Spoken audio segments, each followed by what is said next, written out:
Boa tarde, boa tarde. Bem-vindo todos. Estou aqui com duas pessoas ilustres que vão se apresentar já já, mas antes disso eu queria dar um recado, né? Estamos ao vivo no YouTube e para a galera do YouTube e para depois vocês aqui concorrerem aos prêmios, a gente vai deixar um link no chat do YouTube. Então entrou lá, clicou em participei, vocês vão concorrer a um brinde depois e depois esse link fecha, tá? Então é só para quem está assistindo as palestras ao vivo. Se vocês quiserem mandar perguntas também, a galera aí do YouTube pode mandar pelo chat, que depois a gente lê aqui. E vocês aqui, no final, a gente abre para perguntas. Então vai formulando uma pergunta aí para aproveitar essas feras aqui. Gente, vou pedir para vocês se apresentarem. A gente trouxe hoje 3 projetos, né? Vocês trouxeram 3 projetos. Lucas, se pudesse apresentar, depois Gabriel, se pudesse apresentar e já introduzir o projeto que você vai falar.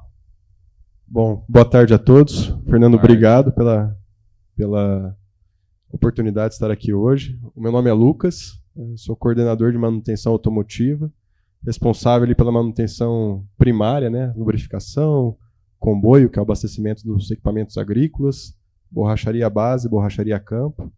E um ponto que é interessante salientar é que comecei como trainee na Lins há alguns anos, tive uma pausa e retornei aqui à minha casa, né? Então, já tenho aí completando quase 2 anos de retorno e tá falando um pouquinho do projeto aí com vocês hoje. Boa tarde, reiterar o agradecimento aí, né, a oportunidade de estar vindo aqui falar do nosso time, né, da Automotivo, dos nossos números. Me chamo Gabriel Lemos, agora em março eu faço 11 anos de casa e ingressei como trainee também e atualmente estou na figura de coordenador de PCM, projetos, engenharia, confiabilidade e o laboratório de lubrificantes também está no nosso escopo aí. E hoje a gente vai começar a falar de manutenção linear, né? Foi logo que a D2G começou conosco, há cerca de 2 anos e meio atrás, a gente fez um estudo, né, das nossas principais dores, as principais dificuldades e como contorná-las, né? E a gente viu que a questão da manutenção linear, né, que eles chamam de SRS, né, que é uma sigla em inglês, né, do Smart Repair System, né, sistema de reparo inteligente. E a gente viu que pela linear a gente poderia já cercar várias das nossas dores, né? Muito dos nossos problemas, oscilações, falta de previsibilidade no processo. Então essa ideia surgiu com foco em manter a disponibilidade, né, durante a safra. É comum no nosso histórico já nos meses de pico de produção ali, junho, julho, agosto, a gente ter uma barriguinha negativa, né, uma indisponibilidade. Então, a ideia principal da linear é manter essa constância na disponibilidade, né, eficiência dos equipamentos, e também porque a cada ano que passa a nossa entre-safra está mais enxuta, né? Eu estava pegando os dados anteriores aqui, da entre-safra 22-23, por exemplo, a gente teve que fazer a manutenção de 650 equipamentos em 45 dias úteis. Então, assim, é muito complicado. E no decorrer desses 2, 3 últimos anos, né, por causa da manutenção linear, né, a gente manutenia o equipamento durante o ano. Nessa entre-safra a gente está fazendo 394, então uma queda de 40%. E essa entre-safra também um pouco mais de dias úteis, né, mas esse tempo de 40 a 50 dias úteis é a nossa base histórica devido à nossa safra ser extensa, né, o que é muito bom para nós. Então, muito equipamento para fazer manutenção. Estamos em expansão agora, chegando a quase 2.000 ativos para fazer gestão. Num tempo curto e com a preocupação de entregar para a agrícola uma disponibilidade mínima para eles exercerem bem a função deles, foi o principal motivante para a linear aí. Muito bom, é um sonho antigo, podemos dizer assim, né? A gestão, como é que é a gestão dessa manutenção? É uma foi um desafio para vocês? Com certeza. A gente, eu posso dizer que a gente foi até meio ousado, porque no primeiro ano a gente já partiu com 5 tipos de equipamentos, né? Geralmente você começa o piloto com um grupo de equipamento, depois vai aumentando. E a gente estava com tanta vontade de fazer e foi bem suportado também pela D2G, a diretoria apoiou. E a gente começou com 5 grupos de equipamentos, né? Colhedoras de cana, né? Da safra, plantadoras, transbordos, carretas canavieiras e esqueci de um, tratores, nervosismo. Então começamos com esses 5 grupos de equipamentos. Então como que tudo foi desenhado, né? Primeiro passo da Linear, você tem uma equipe dedicada, tem que ter uma equipe exclusiva, pessoas exclusivas, até ferramentas são exclusivas, né? Chegar lá na oficina, um querer pegar emprestado do outro, dá problema. Então, realmente, isso tudo é a disciplina do processo, né? Então, se você não tem as pessoas certas, sabendo o que tem que fazer, com as ferramentas adequadas, né? Não funciona. Então, a gente passou por todo um processo de construção de uma metodologia que chama rede CPM, né? Que é basicamente a gente jogou num A0, num A3, todas as atividades que a gente precisa. Por exemplo, uma colhedora, desde o início da chegada dela até o checklist final, a gente desenhou todas as etapas, selecionou as pessoas, as ferramentas corretas e treinou essas pessoas. E você tem algumas premissas, né? Por exemplo, o conceito de linear é muito similar ao conceito do pit stop, né? Você já tem que ter o agregado pronto para você fazer a pronta substituição. E como você sabe, né, que você precisa substituir? Você tem que fazer um checklist com 10 dias de antecedência. Então, assim, são muitos pequenos processos até chegar lá no final você conseguir cumprir esse prazo. E pudesse resumir a linear, uma palavra só seria disciplina. Porque se você não atender prontamente todas aquelas etapas, ou você não entrega no prazo determinado, ou você não vai conseguir que a máquina, né, que o equipamento tenha uma performance devida após a saída da oficina. Gabriel, e para o usuário lá da agrícola, né, vocês enxergaram assim qual que foi o ponto que mais impactou ele? Imagino que hoje, com o processo já estabelecido, né, eles têm a visão da vantagem da manutenção linear, né? Mas no começo ali, imagina que pode ter sido um ponto de dificuldade. Sem dúvida, foi uma resistência, até porque os números não mentem, né? E, infelizmente, antes dessa prática, dessa reestruturação que a gente fez, a operação, até com razão, não tinha aquele 100% de confiança, né, dessa disponibilização da máquina. E foi mesmo o dia a dia e as entregas que fizeram essa mudança de chave, né? Hoje a equipe está muito integrada, eles mesmos se cobram para prontamente disponibilizar o equipamento na data certa, porque os resultados apareceram, né? De todos os grupos operativos, a gente está conseguindo liberar o equipamento com a disponibilidade igual ou maior do que quando entrou. Então isso mostra que realmente o trabalho faz sentido, funciona. E hoje a gente está num nível de maturidade muito interessante. A operação mesmo quer colocar mais equipamentos na linear, né? Até outros grupos operativos, outros grupos de equipamentos, pulverizadores. Agora a gente está começando com motobomba e hidroroll. E a operação está comprando ideia, quer realmente linearizar tudo isso, porque vê que até para eles planejarem o processo deles é melhor, né? Mais linear, mais constante, dá essa previsibilidade para a operação. Aproveitando, explica para quem assim não tem muita familiaridade quais são os tipos de manutenção, né? E como que a linear ela é diferente, né? Em quais dos tipos que ela se encaixa ali, né? Hoje a gente tem um pilar de 3 tipos de manutenção, né? A corretiva, que é aquele simples, né? Quebrou, conserta, que realmente é o lugar da onde a gente quer sair, né? A gente tem a preventiva, que são planos amarrados ao nosso sistema, né? O SAP, que o PCM faz a gestão dessas manutenções. A preventiva é como se fosse o carro nosso, né? Tem lá o manual, tem as trocas de óleo ali por km, enfim. Exatamente.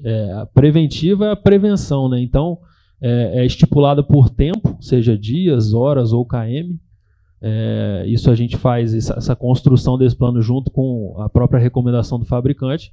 E é isso, a gente faz a substituição dos componentes em condições de tempo. Então a gente não espera o problema acontecer, similar à troca de óleo que você citou. E temos a preditiva, que a gente tem práticas aqui, principalmente laboratório de lubrificante, análise de rodante de colhedoras, altura de suco de pneu, que é onde você faz medições constantes para usar essas tendências na tomada de decisão. A linear, ela entra dentro do conceito de preventiva, né? Fruto de todo o trabalho que vem sido construído, a gente não recolhe a máquina para linear quando ela quebra. A gente tem um mapa lá do ano inteiro e na data X a máquina tem que chegar. E gera até um incômodo positivo, né? Pô, minha máquina está performando bem, vocês vão tirar ela para fazer a linear, mas realmente é a preventiva. Então a gente faz o checklist com 10 dias de antecedência. Hoje a gente está evoluindo bastante na parte de engenharia, confiabilidade, a ponto até de saber se aquele componente eu preciso trocar, seja um diferencial, uma transmissão, caixa de 4 furos, caixa de picador, no caso de colhedora. Então o intuito é esse, é aproveitar essa parada, né? Por exemplo, colhedoras, a gente tem um tempo médio de 10 dias. De 10 dias para realmente fazer tudo o que tem que fazer na máquina, toda essa preventiva, e que depois ela continue performando igual ou melhor do que ela entrou. E na gestão, né, fala um pouco das pessoas, da equipe que está ligada a você ali. Como que foi foi algo novo para todo mundo, né? Como que você faz essa gestão da linear lá?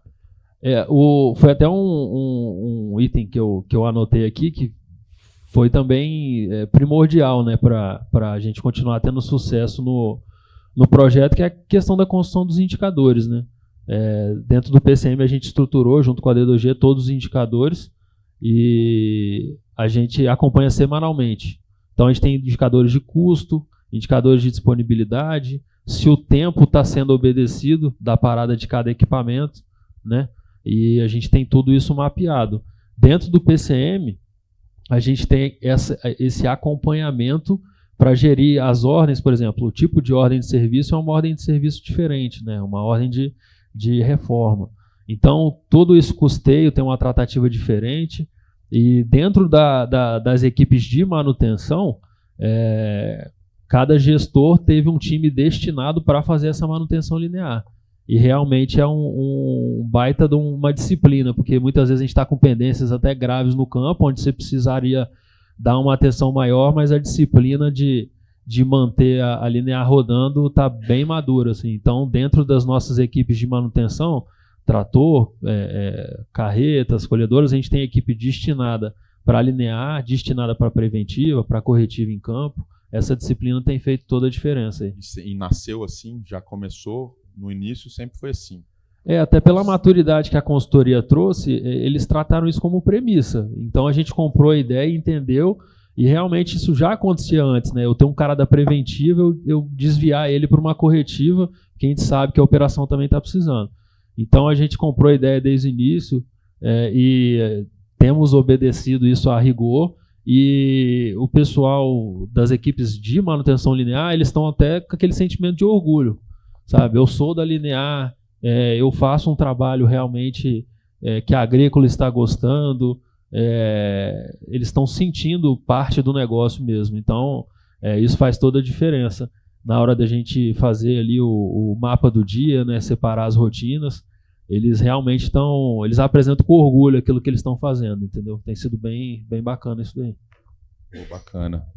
Depois eu vou querer falar com você aqui a respeito da visão aí de vocês sobre o impacto no negócio. Mas antes disso, vou te dar uns minutinhos para você respirar. Vou passar para o Lucas falar um pouco do projeto que ele trouxe aqui. Vamos falar de pneus, de rodados, né? Se puder contextualizar para a turma aí o projeto de vocês, a bola está contigo. Vamos lá. Bom, tem que contar primeiro uma história, né?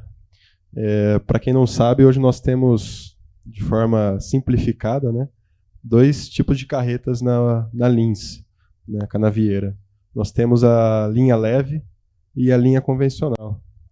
E a linha leve veio por uma demanda que, alguns anos atrás, foi necessário para atender uma lei que foi estabelecido aqui na usina, lei da balança.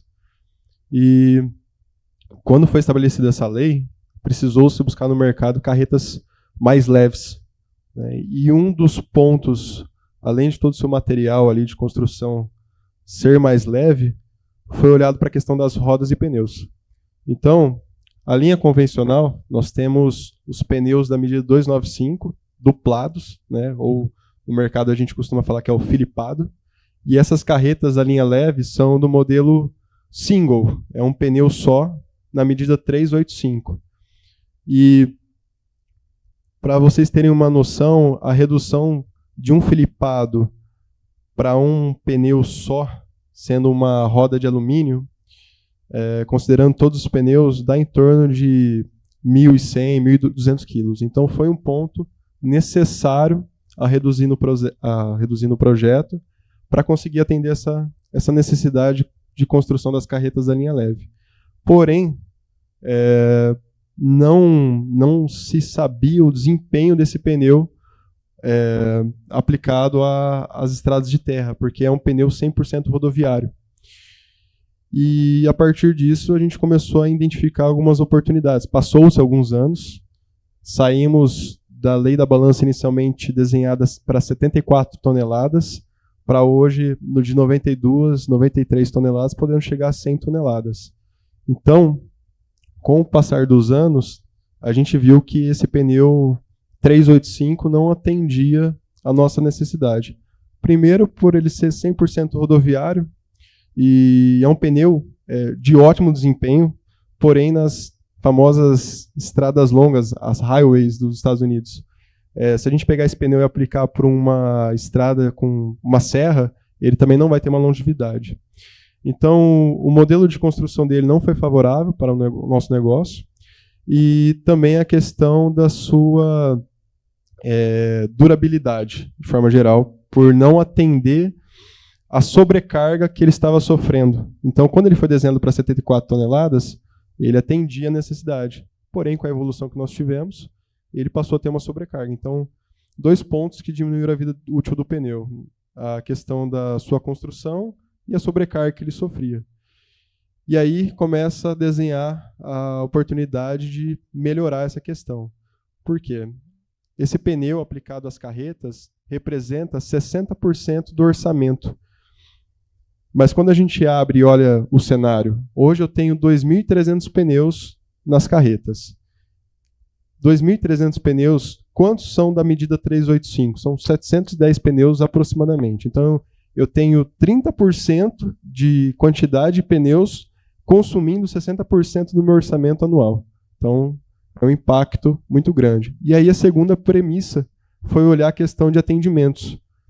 Hoje, né, o ano passado, quando a gente levantou os dados, a cada 10 atendimentos, 7 eram relacionados ao pneu 385. E aí, uma outra análise que nós fizemos é que na gestão de pneus nós conseguimos verificar o índice de recapabilidade. Ou seja, quantas vezes que eu consigo ressolar aquele pneu. E outra premissa para a gente poder mudar o cenário. Nós identificamos que é um índice muito baixo. Um exemplo, a cada 10 pneus eu consigo ressolar 2, o restante é perda total. Então, a origem da ideia vem de toda uma história para resolver uma situação, porém criou-se outra situação. E a partir disso, a gente começou a pensar em algumas ideias para poder mudar o tipo de pneu que nós estávamos utilizando, 385. E um ponto foi partir para a troca de eixos de suspensão das carretas de linha leve, podendo utilizar o pneu 295, que já é convencional no mercado. E quando a gente foi viabilizar o número, ele ficou inviável, até pelo time de manutenção. E aí a segunda opção foi olhar para a carreta e falar assim, será que não consegue colocar um pneu menor que consiga atender a nossa capacidade de carga, que não consiga encaixar, limitando os 2,60 da carreta, né, que são as extremidades, né, de ponta a ponta, até mesmo cumprindo a legislação brasileira. E aí a gente começou a fazer um estudo no final da safra de 24, tinha chovido, a gente começou uma simples conversa ali na borracharia, alguns que estão aqui presentes vão lembrar, e a gente tinha uns pneus da medida 275. E a gente fez essa montagem na carreta e olhamos e falamos, acho que aí começa um desenho, um estudo. Né? E aí foi o desafio. Né? Nós colocamos, ficou acima dos 2,60 e a gente precisou buscar uma solução do que fazer sem mexer na suspensão, porque a gente viu que já era inviável, passava de 14 milhões todo o investimento. Então a gente olhou, começou uma discussão e a gente começou, vamos mudar o offset da roda. O offset é o deslocamento do centro da roda para fora ou para dentro. Então a gente começou a fazer algumas medições ali com algumas pessoas que estavam envolvidas no dia, desenhamos isso, né, e consultamos a norma, que é a LAPA, né, que é a Associação Latino-Americana de Fabricantes de Pneus e Aras, para ver se aquilo que a gente está desenhando era seguro. Né, a gente precisava, tinha algumas premissas do projeto, pré-requisitos para viabilizar aquilo de forma segura para quem estava conduzindo e para quem estava na via e até de forma operacional, para esse projeto não ter o mesmo destino do pneu 385. E a partir daí a gente fez o desenho das rodas com deslocamentos diferentes. A interna tem um offset positivo, ou seja, o centro da roda é para fora, então a roda se aproxima mais da suspensão e a roda de dentro se aproxima mais a roda de fora se aproxima mais da de dentro, com offset negativo, que a gente fala. E nós fizemos o desenho, buscamos um fornecedor no mercado que topasse a ideia, porque a gente está mudando mecanicamente, né? Toda a roda, é uma questão complicada, porque envolve segurança. Uma gestão de mudanças. Gestão de mudanças, exatamente. E aí achamos um fornecedor que topasse produzir, e aí dentro das normas necessárias, e buscar um engenheiro que pudesse emitir uma anotação de responsabilidade técnica, fizesse algumas simulações computacionais para que aquela roda vai ser segura. E nós conseguimos, provamos que era seguro, nós fizemos um pequeno lote para testar, só que aí veio os aprendizados. Nós fizemos os testes durante a entre-safra, que não era um comportamento normal da carreta. A gente sabe que as estradas de terras têm diversas ondulações, né? Enfim, quando a gente fez os testes e validamos na entre-safra, quando a gente colocou para rodar, a gente começou a encontrar os desafios do projeto. A gente viu que não atendia o que a gente havia desenhado e replicado para um protótipo. A gente precisou voltar para a mesa, fazer novos ajustes dentro da norma para que aquilo não corrompesse toda a integridade de segurança. E a partir daí a gente conseguiu validar o projeto e botar isso em lotes de produção para que fosse viável, né? E aí alguns pontos que são interessantes, né? Quando a gente pega esse modelo de roda, que é uma roda um pouquinho menor que a convencional que nós temos na linha convencional, e quando a gente pega esse pneu 275, a gente, não vai dar, mas Deus, plug and play, né, encaixou perfeitamente, atendeu a capacidade de carga, inclusive hoje ele consegue suprir até esse a mais que a gente já está. Que bacana, hein? Eu vi que no começo da tua fala, você falou a respeito das análises, né, que vocês fizeram, tanto da questão lá das trocas de pneus dos borracheiros, né? Se puder contar um pouco sobre essas análises lá que vocês fazem, o tempo entre manutenções, o custo, né, só para a galera saber também um pouco dos analytics lá que vocês têm. Vamos lá. A gente tem algumas medições, né, na gestão de pneus, que o Gabriel até comentou um pouco, né? Quando a gente faz a medição da profundidade do suco do pneu para ter uma linha de tendência. E isso é uma forma da gente fazer toda a viabilização de será que o que a gente tem de fabricante atende a nossa operação? Quando a gente faz análise de sucata, por exemplo, né, que toda a sucata é coletada e lançada para o nosso sistema SAP, e a partir daí a gente tem os dados para fazer a gestão disso. Então, a gente tem todo esse mapeamento estruturado pelo SAP, né? Claro que isso nasce de todos os nossos borracheiros, né? A informação tem que vir de uma forma correta, para que a gente tenha esses dados estruturados no SAP de forma correta, para que a gente tome decisões em cima disso. E o pneu 385 deu esse histórico, né? Um histórico negativo, que a gente enxergou a oportunidade de melhoria. Boa. E, Lucas, seguindo aqui no nosso roteiro, né? Vocês pontuaram aqui né, os próximos passos aqui, o impacto no negócio. O que você consegue complementar aí da tua explanação sobre esses pontos, né? O impacto no negócio e os próximos passos para esse projeto, né? Continuar aí coletando dados, né? Expandindo, escalando, enfim. Os próximos passos, Fernando, é a gente analisar agora o desempenho desse pneu, dessa nova medida, 275. Né? Então, é um pneu que a gente implementou agora em 25. Em 26, a gente começa a ter uma bagagem de dados para a gente ter algumas conclusões da tomada de decisão, que foi um projeto de grande escala. Quando a gente saiu de 710 pneus, que eu comentei anteriormente, eles vão virar filipados, então dobra o número de pneus.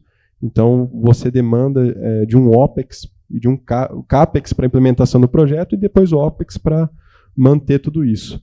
Então, a partir de 26 agora, a gente começa a ter essas informações de durabilidade, sucateamento, questão de valores, né, que é o CPK, custo por quilômetro. Será que esse pneu 275 tem um custo competitivo comparado ao 295 ou ao 385? Então, essas informações vão vir ao longo desse ano. E fechar aí o projeto agora em 26, a gente fez um pouco mais ali de 55% de todo o projeto inicialmente. Foi repartido em 2 etapas. 25 era a primeira, agora vamos fechar em 26. E os impactos eu posso trazer até alguns números aqui para você. Quando a gente olha 2024, analisando os principais sintomas que nós tínhamos nesse pneus 385, a gente saiu de 1.180 para 790 aproximadamente, uns 30%, uma redução de 30% de pneus estourados ou furados. Então, quando a gente diminui a nossa questão de problemas com pneus, a gente consequentemente tem um reflexo no número de atendimentos à borracharia. Isso é nítido.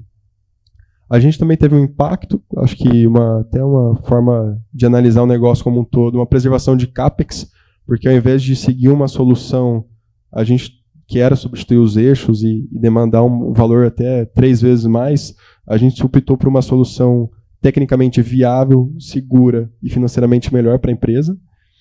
E a questão da durabilidade do pneu, que é nítida. Eu tenho um pneu hoje que atende composto misto, tem uma facilidade de encontrar no mercado, um pouco diferente da outra medida que não é tão simples de encontrar no mercado, e a questão de você ter uma disponibilidade melhor, né? Então, se eu tenho menos furo e menos estouro, eu vou ter uma disponibilidade melhor de carretas para o pessoal poder utilizar. E essa eu posso falar que é um dos maiores impactos no negócio. Boa, legal. Ô, Gabriel, voltando para você, né, sobre o projeto da Linear, você consegue pontuar para a gente os principais, né, impactos no negócio também? Falar um pouco desse tópico? Sem dúvida, em 24 a gente começou com esses 5 grupos operativos, né, e em 25 a gente já agregou ônibus, caminhões pipas, né, com a área de veículos, e agora a gente está começando hidrorol e motobomba. Então, para o nosso negócio, até em questão de escalabilidade, né, aumentar, né, os tipos de equipamentos, o grupo de equipamentos, né, a gente sabe que a entre-safra não vai deixar de ser mais curta, então a ideia é realmente fazer o máximo possível durante a safra. Tem algum grupo de equipamento que vocês enxergam que não caberia linear? Ou... Não concluímos isso ainda. Não concluímos isso ainda. O nosso sentimento é que tem sido até o contrário. Se a gente não for com calma, até por apelo da operação, a gente já teria agregado até mais coisa. Só que, como você precisa de pessoas destinadas, recursos destinados, exclusivos, né, para o negócio acontecer, a gente tem que ir passo a passo para não impactar tanto as outras rotinas. Mas de imediato a gente vê que a grande parte dos grupos a gente vai conseguir realizar isso. Exceção de processos sazonais, por exemplo, tem processo de 2, 3 meses. Então os equipamentos ficam parados muito tempo. Então não faz sentido. Mas eu acredito que essa escalabilidade é nítida. E o impacto, eu acho que o desempenho dos equipamentos dizem, né? Realmente os resultados estão vindo.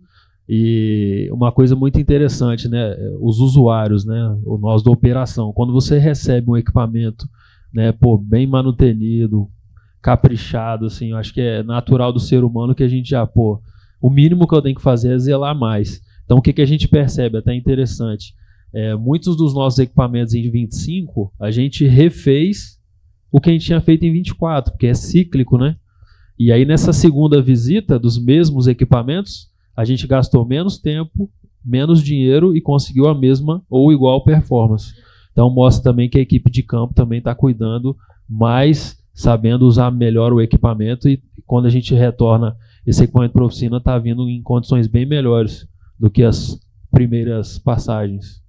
Aí o nível de capricho é impressionante mesmo. Você pega lá até os adesivos, né, da DMB lá, vocês colocaram, se não me engano, né? Foi da DMB, né? Foi até um fato curioso, até a gente fala aqui, mas quem faz são eles, né? A gente é só um representante aqui. E até na época do Bombonato teve essa história curiosa que a gente quis caprichar tanto que numa plantadora até um adesivo da DMB a gente colocou, né? E ele com aquela sinceridade total falou uns palavrões aqui que não compensa repetir e, bota um da usina, vai ficar fazendo propaganda dos caras. Mas a ideia justamente era dar para a operação a sensação de que realmente eles estão recebendo algo novo, sabe? Como se tivesse saído de fábrica. Então, e isso de fato tem se refletido com dados operacionais aí muito bons. Bacana. Eu vi que você colocou aqui também um frasquinho de óleo e quer contar um pouco sobre esse projeto também? Aproveitando, né, um terceiro projeto que a gente trouxe, que foi muito importante, foi a reestruturação do laboratório de lubrificantes, né? E já deixar um agradecimento especial à TI aí, para não esquecer, né? Porque nessa reestruturação a TI foi ponto-chave, né? Porque a gente conseguiu... foi um desafio que o investimento foi relativamente alto, né? Cerca de R$400 mil, mas a gente teve a aquisição de 4 equipamentos, reestruturou o laboratório, otimizou o processo, apontamentos que eram feitos em prancheta, a gente já migrou para o tablet. Outra melhoria simples que deu muito resultado que eu quis trazer aqui, a gente saiu de um frasco reutilizável para um frasco descartável num custo menor, otimizando o tempo de higienização e rastreável, né? Então ele vem etiquetado, né? A nossa equipe do laboratório faz essa identificação e já vem com QR Code. Então, para a pessoa que vai fazer a coleta, aqui já tem informações, né, de frota, componente, qual que é o tipo do lubrificante que ele tem que coletar, e quando chega no laboratório, com o aplicativo que a gente desenvolveu, ao fazer a leitura do QR Code, a gente já consegue lançar os dados diretos ali por esse aplicativo, e ele conversa com SAP. Então, a gente ganhou um tempo de análise muito bom. A gente consegue ter o mesmo tempo que a gente tinha anteriormente, agregando muito mais ensaios do que a gente tinha anteriormente. Então, tudo isso refletiu em recomendações mais precisas, paramos melhor o equipamento na hora certa, tomada de decisão. Então, também é um projeto que a gente não pode deixar de aproveitar essa oportunidade para falar dele. E conta um pouco também sobre a rotina lá do laboratório, como é que quais tipos de análise vocês fazem, né, a evolução ali do laboratório. Antes dessa reestruturação, a gente veio até esse apelo depois da cisão, que a gente fez meio que um Ctrl+C, Ctrl+V do que tinha na Batatais, né? Que a gente até falou, pô, é premissa, já que vai dividir, vamos ter no mínimo a mesma coisa que lá tem. Que a gente mandava as nossas análises para lá, né? Então isso já reflete também a importância de ter um laboratório dentro de casa, né? Porque hoje a gente faz análise de coletas realizadas ontem, né? Então esse D-1 para você tomar a decisão faz toda a diferença. Então antes a gente fazia medições de viscosidade, que é o que a maioria do mercado faz, que são medições mais simples, presença de água no lubrificante, fuligem, né, até o próprio odor, mais análise visuais. E agora com esses equipamentos a gente consegue ter tudo isso em formato quantitativo, né? Então a gente consegue calcular água no óleo, no lubrificante, TANTBN, que é basicidade e acidez, né? Basicidade a gente mede o pacote de ativação do óleo de motor e acidez no óleo hidráulico. Agora a cereja do bolo lá, o xodó, é o espectrofotômetro, né? Que é um equipamento de absorção atômica onde a gente consegue quantificar os ppm dos metais. Então a gente consegue ver naquele óleo lá o ppm de ferro, chumbo, silício, cobre. Então, através desse tipo de metal, a gente consegue chegar até no ponto de qual é a pecinha ou componente que está se desgastando dentro de um diferencial, de um motor, de uma transmissão. Então, uma expertise, acho que a gente teve na entrega técnica do equipamento, a gente teve um treinamento bem intenso com a equipe, justamente porque não adianta você analisar sem ter capacidade de fazer a leitura do resultado, né? E também outro apego aí, um agradecimento com a TI, foi que esses equipamentos, eles geram relatórios em software deles, muitas vezes, do próprio equipamento. Então a gente teve toda uma parte de trabalho integrando os resultados desses equipamentos com o SAP, para justamente ter todos os resultados numa mesma ordem de serviço. Funciona mais ou menos, o óleo ali para vocês é como se fosse o nosso sangue, né? Circula ali por grande parte da, né, motor, transmissão, enfim. E aí você consegue rastrear, assim como um médico rastreia ali possíveis danos em exatamente, alguma né? parte do nosso corpo. A gente chega com alguma queixa para o médico, ele já pede um exame de sangue, né? Então, outra coisa que tem ajudado muito a gente a ter um tempo de reparo nos equipamentos, né, mais curto e mais preciso. Como a gente já analisa o lubrificante dos componentes antes, a gente aproveita essas paradas de preventiva já para conseguir atacar os equipamentos conforme necessário. E, assim, mesma coisa, né? Se eu não tiver uma coleta de qualidade, a informação que chega lá no laboratório vai ser... A gente pode tomar a decisão errada. Então, até se o Lucas quiser dar uma complementada, como foi esse trabalho de orientação, treinamento, porque no espectrofotômetro, por exemplo, o capilar, que é um fiozinho que o óleo passa, assim, é um absurdo, é um fio de cabelo. Então, se o óleo já for mal coletado, o óleo nem entra no equipamento para fazer a leitura. Então, foi um trabalho que começou desde a coleta. Desde a entrega do pote de amostra é avaliado. Então, acho que é importante trazer aqui que é avaliado a forma como chega, porque qualquer detalhe faz a diferença para uma tomada de decisão. Então, quando a gente começou a receber esses equipamentos, que são com mais precisão, a gente precisou olhar para todo o nosso time e olhar. Agora a gente precisa treinar eles para melhorar a qualidade de amostra que está chegando para o pessoal do laboratório. E aí, nós criamos uma instrução de trabalho, né? O pessoal da engenharia do PCM conseguiu fazer esse trabalho. A gente treinou as pessoas, os lubrificadores. Sei que também treinou o pessoal das colhedoras para fazer a amostragem do óleo, os motoristas de comboio, para a gente começar a melhorar a questão da qualidade que a gente estava entregando para eles, para que a tomada de decisão fosse assertiva. Até mesmo em condições severas, por exemplo, se estiver ventando muito, a gente tem que aguardar um pouco para que a gente possa tirar essa amostra no campo, porque caso contrário vai chegar uma informação errada, vai tomar uma decisão errada que pode custar um lucro cessante muito alto, né? Então, parar o processo, recolher uma máquina e ver, não é nada, a amostra estava errada. Então, a gente precisou treinar todas as pessoas que utilizam, né, fazem o processo de amostragem no óleo lubrificante. Boa. Antes de abrir para as perguntas aqui e depois consideração final, Queria perguntar para vocês como que vocês enxergam a cultura de inovação, né? Como que vocês enxergam o benefício de ter essa cultura hoje implementada nesses projetos, né? Essa inquietude de ir atrás, né? Procurar os fornecedores, ver a questão dos pneus, né? Se vocês puderem pontuar como que esses projetos contribuíram para essa cultura. Em relação ao laboratório, a gente foi ao mercado, né, junto com a D2G também nos apoiando, e a gente foi atrás de equipamentos mais modernos, né? Os próprios softwares desses equipamentos, eles já te trazem uma inteligência para fazer essa análise. Hoje, o nosso laboratório, para fazer uma análise, o nosso custo interno é de R$50 por análise, onde essa mesma análise em laboratórios de referência custam até 60% a mais. Então, eu enxergo essa cultura de inovação, de realmente sair da caixa, porque o que tinha antes nos atendia. Só que hoje nos atende ainda mais, né? A gente conseguiu ter 700 recomendações laboratoriais em 2025, e quando a gente pega as top 40 ali, que foram motivos mais graves, a gente já teve um saving ali de quase R$1 milhão. Então, em 6 meses, a gente já duplicou o saving em relação ao investimento que a gente teve. E se realmente a gente não tivesse esse apego de querer mais, de querer fazer mais, a gente não chegaria nesse resultado.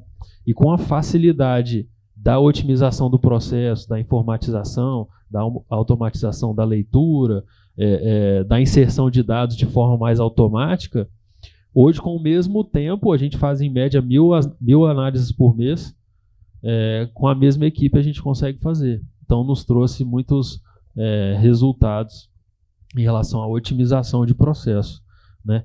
E falando um pouco da Linear, aquela questão que a gente sempre fala, né? A gente quer inovar, a cultura de inovação, mas quando a gente olha a Linear, a gente simplesmente faz o que a gente faz de uma maneira diferente.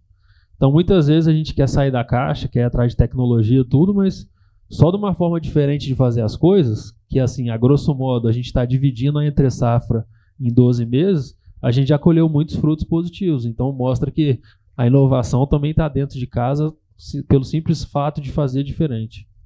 Com certeza, não precisa inventar a lua, né? E você, Lucas, vi que você está querendo pontuar alguma coisa? Então, né? Quando acho que a inovação está muito relacionada ao olhar de dono, né? Quando a gente não se conformou com a situação de que a gente precisava manter esse pneu, a gente poderia mudar, e aí a gente foi atrás da primeira solução de vamos trocar os eixos, e a gente inviabilizou, e aí vamos pensar no plano B, vamos pensar no plano C. E eu acho que a inovação está muito relacionada ao olhar de dono e o sentimento de dono de alguma coisa, de você querer não se conformar com aquilo que não está atendendo às suas expectativas. Então, eu acho que comoveu muito as pessoas que estavam envolvidas no dia. Eu lembro até hoje, foi em dezembro de 24, os borracheiros estavam com nós ali, estava o Saulo, estava o Luiz, né, o Bombonato, tinha o Renato também, né, o nosso gerente estava por lá, a gente estava medindo, analisando, e todo mundo lutando por uma causa, tentar melhorar a condição que não era mais aceitável. E eu acho que, muito pegando o que o gancho o Gabriel falou, os resultados se falam já. A gente já consegue medir o desempenho. A partir do momento que eu reduzi 30% de problema de pneus, eu sei que eu diminui o número de atendimentos, seja na base, seja no campo. Então eu consigo parar para olhar outras oportunidades que eu tenho no processo. Aquilo que era um gargalo passa a entrar em sintonia, e eu começo a enxergar novas oportunidades para a gente buscar uma inovação junto com a equipe. Então, acho que vai muito da gente ter esse olhar de dono e não aceitar que aquilo é normal, porque tudo que é normal pode ser um problema. Então, acho que é isso que eu posso... Boa, obrigado. Bom, vou abrir para as perguntas. Vamos lá, antes da pergunta do Murilo, que chegou aqui. Vou abrir para perguntas do Ivan lá do YouTube. Ivan. Boa tarde a todos, parabéns pela apresentação de vocês.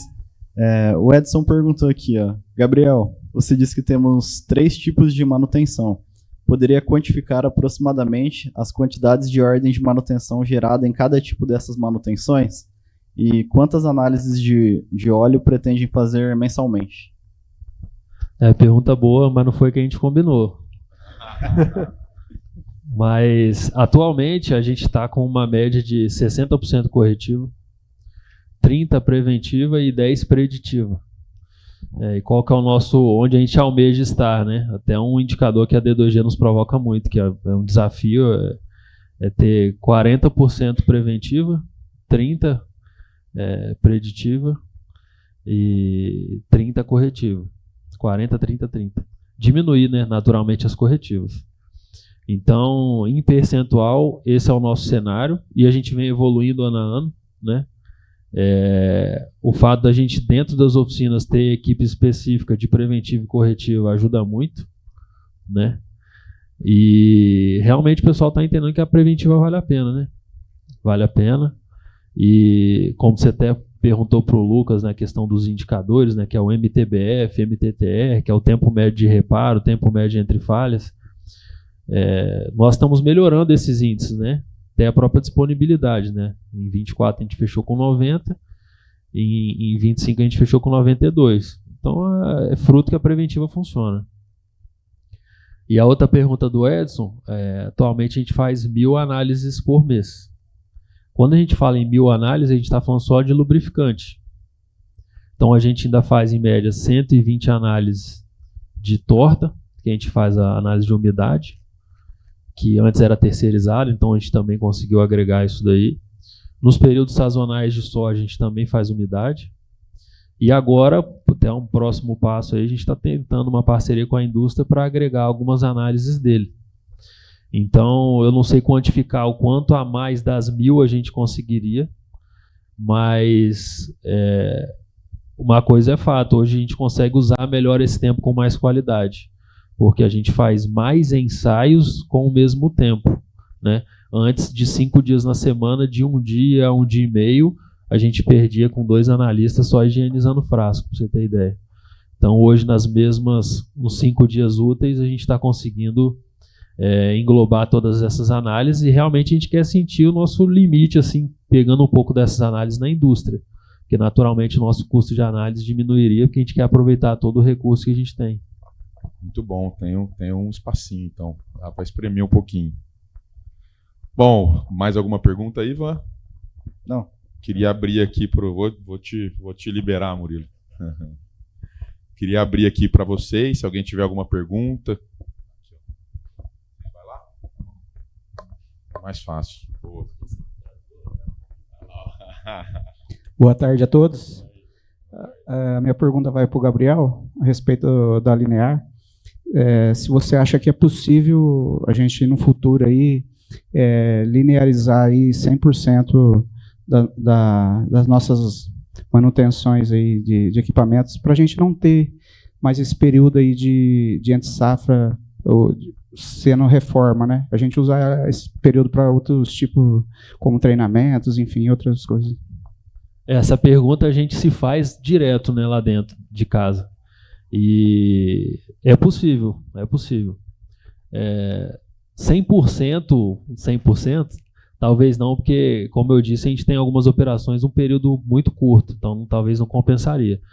Mas, até para se preparar para o futuro, porque a gente não sabe se talvez lá na frente a gente possa ter alguma oportunidade durante a entre-safra, que não vai nos permitir parar, né? Igual a gente tem outras empresas do segmento aí que tem outras culturas, né, nesse intervalo, que faz com que eles não tenham esse espaço para entre-safra. A gente já tem alguns estudos internos, a gente começou a fazer estudo com o implemento rodoviário, né, que é onde a gente tem um maior número aí. A gente está indo para 145 conjuntos, né, são 290 frotas, e a gente já tem um estudo até daqui a 5 anos, né, o quanto a gente precisa aumentar de pessoas e de box, né, de barracão, para conseguir atender isso. Então, sim, é possível. A questão é ir passo a passo, sempre fazendo esse estudo de viabilidade para ver o quanto compensa, porque naturalmente você precisa de de um recurso maior, né? Ou você tem que otimizar muito o seu processo para você não ter que aumentar tanto o recurso.